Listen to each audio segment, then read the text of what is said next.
Allora, alcuni dei soggetti probabilmente hanno giustamente diciamo delle parentele. In realtà comunque il contesto, come dicevamo, è un contesto più che altro difficile, dove ci sono delle quasi vere e proprie gang giovanili che, come vedete, andando praticamente in giro per i locali notturni, creano chiaramente delle situazioni che potrebbero avere anche dei riverberi negativi per l'ordine e la sicurezza pubblica. Però, come vedete, poi il risultato investigativo, oltre quello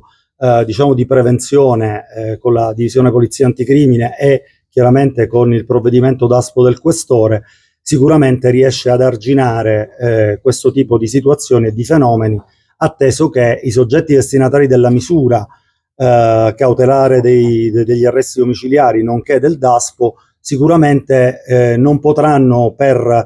un bel po' di tempo accedere ai locali o anche addirittura stare nei pressi dei medesimi e quindi creare tafferugli o altri problemi.